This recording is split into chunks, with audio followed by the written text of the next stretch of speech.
Hello everyone. In this video, we are going to discuss about universal law of gravitation. According to universal law of gravitation, each body in the universe attracts each other body with a force which is directly proportional to the product of their masses and inversely proportional to the square of the distance between them. For example, if you consider these two pens are separated by some distance. These two pens are having some masses. Okay, so according to this universal law of gravitation, there is a force of attraction between these two. Okay, this pen attracts this pen with a force and this pen attracts this pen with a force. Okay, and the force of attraction between these two pens, that is directly proportional to the product of their masses. That is mass of this pen into mass of this pen. And it is inversely proportional to the square of the distance between them. That is distance between them, no? They are separated by some distance. We want to take the square of that distance. Then take the reciprocal of that. Okay, inversely proportional means 1 by square of that distance. So according to universal law of gravitation, every body in the universe attracts every other body with a force which is directly proportional to the product of their masses and inversely proportional to the square of the distance between them. Okay, now how can we express this law mathematically? See, consider a point mass m1 and another point mass m2. Here we have considered x, y and z axis with origin O. Let vector r1 be the position vector of m1. Okay, it is directed from the origin to the position of this mass m1. Okay, now let vector r2 be the position vector of m2. It is also directed from the origin to this position of this mass m2. Let the two masses m1 and m2 are separated by a distance r. The corresponding vector is taken as vector r. It is directed from m1 to m2. According to universal law of gravitation, m1 attracts m2 with a force and m2 also attracts m1 towards m2 with a force. If I am taking F as the magnitude of the force on the point mass m2 due to m1, then according to this universal law of gravitation, this force will be directly proportional to the product of their masses. Okay, this one is having a mass m1, this one is having a mass m2. So product of these two means m1 into m2. So the force of attraction between these two, it is directly proportional to the product of the masses. Okay, and again, according to this universal law of gravitation, this force is directly proportional, it is inversely proportional to the square of the distance between them. So these two are actually separated by a distance r. The corresponding vector is taken as vector r. Okay, magnitude of that distance can be taken as r. So F is inversely proportional to r square. Square of the distance, no? So r square. Inversely proportional, so we will write 1 by r square here. If F is proportional to r square, then we will write F proportional r square. R square will be in the numerator. But here F is inversely proportional to r square. No, that is why we are writing 1 by r square. Now, by combining these two equations or expressions, we can write F is proportional to m1 into m2 and F is inversely proportional to r square, no? So divided by r square.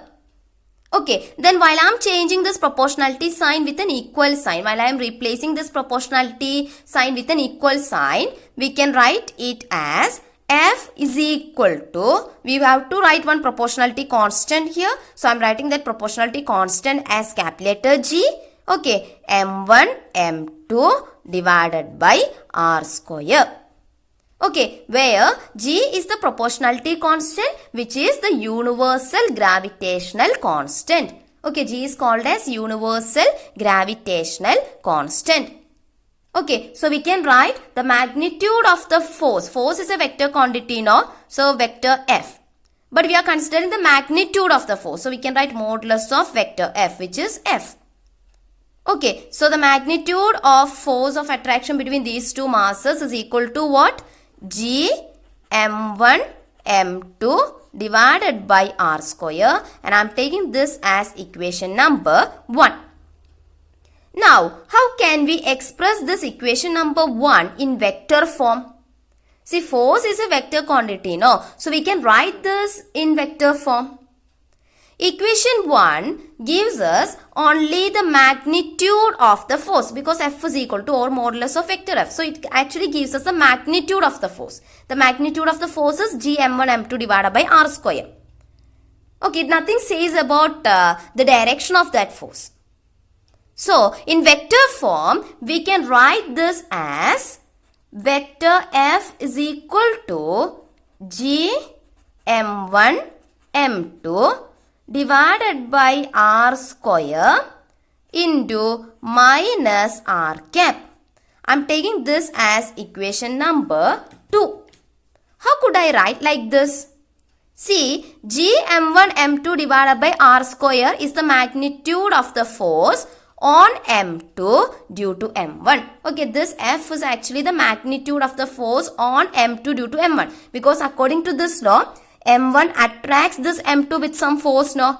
Okay, that is m2 is attracted by m1. So, the force on m2 due to m1, that is taken as actually F here. Alright, so G m1 m2 divided by r square is the magnitude of this force on m2 due to m1. See, m1 will attract m2 towards m1, no? So, the force will be directed like this. Okay, but see here vector r is directed from m1 to m2. Okay, the unit vector r can be usually write it as vector r equal to r into r cap, where vector r is the vector which has a magnitude as well as direction. R, it is the magnitude of vector r, and r cap is the direction of vector r. Okay, so here vector r is directed from m1 to m2. So corresponding unit vector r cap will be directed from m1 to m2. Okay, but here we are calculating the force. This force is actually acting on m1 due to acting on m2 due to m1. So m1 attracts m2 towards m1. So the force is directed like this. Okay, that is opposite to r cap now. That is why we have written minus r cap here. Okay. So this equation number 2 can be written as vector F is equal to minus, okay, I am just writing minus first, G m1 m2 divided by r square into r cap. Alright, I am taking this as equation number 3. Now, using triangle law of vector addition, see, we have already discussed about triangle of vector addition in our previous videos. I will provide the link in the description box. If you don't remember that, you can watch that. Okay. So, using triangle, you can see one triangle formed here. Okay. So, here we can apply the triangle of vector addition. So, by applying triangle of vector addition, here we can write vector r1 plus vector r is equal to vector r2. Right. So, by using triangle of vector addition, we can write vector r1 plus vector r is equal to vector r2. From this we can write vector r is equal to vector r2 minus vector r1. Okay, I have just taken this vector r2 to this side, that becomes, I have just taken this vector r1 to this side, so that became minus vector r1. Alright, so vector r is equal to vector r2 minus vector r1. Okay, see, this equation 3 gives us the force on m2 due to m1. Okay, now what about the force on m2 due to, on m1 due to m2? See, because according to the universal of gravitation, every body attracts every other body. So, m1 attracts m2 towards m1 and m2 attracts m1 towards m2. Okay, that is m1 attracts m2 with some force, m2 also attracts m1 with some force.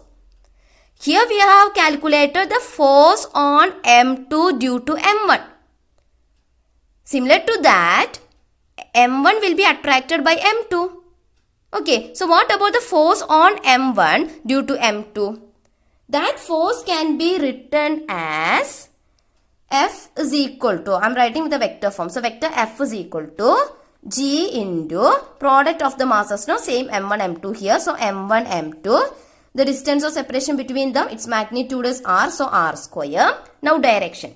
See, m2 attracts m1 in this direction, no? Okay, M2 attracts M1 towards M2, no? This direction is actually along vector R, no? So the corresponding unit vector is what? R cap. No need to take minus here.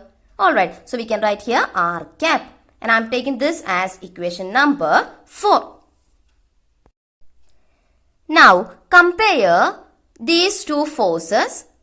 See, this is actually the force, this vector F, okay, here and here we have taken vector F, but there is actually a difference between these two. That is what I am saying. So, when we compare these two forces, see this equation number 3 actually gives us a force on M2 due to M1. So, I am representing it as vector F21. Okay, it is a force on M2 due to M1. Okay, similarly, see, this is the force on M1 due to M2 now. So, I am representing it as vector F12. Okay, so this is a force on M1 due to M2. Okay, so we are getting vector F21 is equal to minus G M1 M2 divided by R square into R cap. And here we have vector F12 is equal to, this is 21, this is 12 equal to G M1 M2 divided by R square into R cap. Alright, see, in this equation, if I'm just taking this negative sign to this side. Or you can just throughout multiply the both the sides of this equation with a negative sign. So when I am multiplying with a negative sign on both the sides of this equation 3, this becomes minus vector F21. Okay, and minus into minus, this becomes plus G M1 M2 divided by R square into R cap. Okay, see, G M1 M2 divided by R square into R cap is what? That is equal to vector F12. Okay, so we can write here minus vector F21 is equal to vector F12. Okay, that is we can write vector F12 is equal to minus vector F21. Okay, I am taking this as 5. Alright, see, this agrees with Newton's third law of motion, no? For every action, there is an equal and opposite reaction. So, M2 attracts M1, okay, with a force F12. M1 attracts M2 with a force F21. Vector F12 is equal to minus vector F21 means both are equal in magnitude. Okay, both are equal in magnitude, but this negative sign shows that they are opposite in direction. Okay, so there is a force on M1 due to M2 and there is a force on M2 due to M1. Both are having the same magnitudes, but this negative sign shows that they are in opposite direction. See, M1 attracts M2 in this direction, but M2 attracts M1 towards M2 now, so along this direction. These two directions are opposite now. Okay, so this negative sign shows that opposite in direction. So, we got an expression for the force in its scalar form as well as in vector form to find out the gravitational force of attraction between the 2 point masses. See, this universal gravitational constant G, no, it has a constant value which is equal to 6.67 into 10 raised to minus 11 Newton meter square kilogram raised to minus 2. Okay, universal gravitational constant G, its value is actually equal to 6.67 into 10 raised to minus 11 Newton meter square kilogram raised to minus 2. Now, if we have a collection of point masses that is more than 2 point masses, then the force on any one of the point masses is the vector sum of the gravitational forces exerted by the other point masses. That is, for example, consider 4 point masses M1, M2, M3 and M4 as shown here. Okay, vector R41, actually R41 is the magnitude of the distance or separation between M1 and M4. The corresponding vector is vector R41 here. Then R21 is the distance or separation between M2 and M1. It is directed in this direction. I mean, the corresponding vector is vector R21 directed from M1 to M2. R31 is the magnitude, or not vector R31, okay, simply R31 is the magnitude of the distance or separation between M3 and M1. Vector R31 is the corresponding vector which is actually directed from M1 to M3. Okay, see, there will be a gravitational force of attraction between these two masses. these two masses, there will be a gravitation force of attraction between these two masses. There will be a gravitation force of attraction between these two masses. Okay, now what will be the gravitational force on point mass M1 due to the other point masses M2, M3 and M4? See, M2 attracts M1 with a force towards it. Okay, similarly M3 attracts M1 towards this direction. Okay, M2 attracts M1 towards M2. M3 attracts M1 towards M3. M4 attracts M1 towards M4. Okay, we want to calculate the gravitational force on the point mass M1 due to the other point masses M2, M3 and M4. So, I am writing the force on the mass M1 due to M2. M2 attracts M1 towards M2 now. So, the force on M1 due to M2 is equal to what? We got the general expression F is equal to G into product of the masses divided by square of the distance between them. If it is vector F, then a unit vector. This r cap is a unit vector which gives us the direction of this force. Okay, so here vector F12 is equal to G into the two masses are M1 and M2. So, M1, M2 divided by the distance of separation between them. We just want to take the magnitude here. So, R21 square. Then C, we can consider the corresponding unit vector. The unit vector corresponding to this vector R21 as what? R21 cap. Okay, it is directed from M1 to M2 because vector R21 is directed from M1 to M2 now. So, R21 cap is also directed from M1 to M2. Okay, here this force vector F12, that is a force on M1 due to M2. It is also directed in the same direction of, R cap 21 now, R21 cap now. Okay, so we can simply write here R21 cap. Okay, we don't write a negative sign here, that's all. So, G M1 M2 divided by R21 square is the magnitude of the force of attraction between these two. And R21 cap is actually gives us the direction of the force on M1 due to M2. Okay, I am taking this as A. Next, force on M1 due to M3. So, F13. Okay, force on M1 due to M3 is equal to G into product of the two masses now. So, one is M1, another one is M3. Divided by square of the distance between now. So, R31 square. Then it is directed. The force is directed in this direction. Vector R31 is also directed in this direction. So, its unit vector R31 cap is also along the same direction. Okay, so R31 cap.